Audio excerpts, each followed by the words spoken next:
লাইনে রয়েছেন আমাদের চিফ রিপোর্টার সত্যজিৎ মুখোপাধ্যায়। সত্যজিৎ, আজকে শহর জুড়ে ইডির কর্তারা বিভিন্ন ভাগে ভাগ হয়ে তারা তল্লাশিতে রয়েছেন। এই সব্যসাচী দত্ত তার বান্ধবী টিনা ভৌমিকের বাড়িতে এত সোনা উদ্ধারের ঘটনা, কোন সূত্র ধরে এই অভিযান? একদমই সঠিক তথ্য উঠে আসছে জানাচ্ছিলেন। প্রথম বিষয় তুমি দেখবে, সকাল থেকেই তৃণমূল কংগ্রেসের নেতা এবং প্রাক্তন বিধাননগরের মেয়র শবরী দত্ত তার নিউ টাউনের যে আবাসনের ফ্ল্যাট রয়েছে সেখানে সহ একাধিক জায়গায় এনফোর্সমেন্ট ডাইরেক্টরেট তল্লাশি অভিযান চালাচ্ছে। গত 9 জুন যে ছবি আমরা দেখেছিলাম যে বিধাননগর কমিশনারেট তরফ থেকে তাকে গ্রেপ্তার করা হয়েছিল এবং তাকে গ্রেপ্তারের পর একাধিক অংশ থেকে প্রতি অর্থ এবং ডকুমেন্টস উদ্ধার হয়।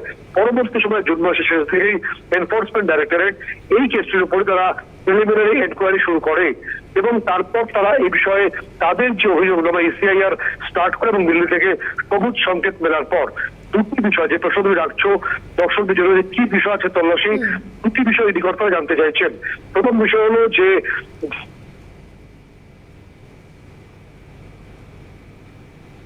সত্যজিৎ রয়েছে আমাদের সঙ্গে।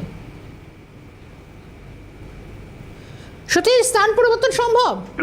আনুষঙ্গিক অংশ সোনা পাওয়া গেছে। এই অর্থগুলো কি সোনায় ইনভেস্ট করা হয়েছিল?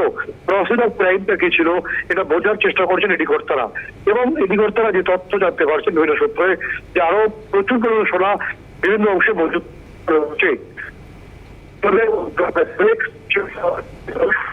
দ্রুত সামগ্রিকভাবে উঠে আসছে যে প্রসেস অফ ক্রাইমটা কি ছিল এবং প্রসেস অফ ক্রাইমের সঙ্গে এই যে পিএমএল অর্থাৎ প্রিভেনশন মাইনরিটি অ্যাক্টের গোটা বিষয়টা এটি এই আতস কাছে দেখছে। তাই তল্লাশি অভিযান চলছে, সার্চ অ্যান্ড সিজার হবে।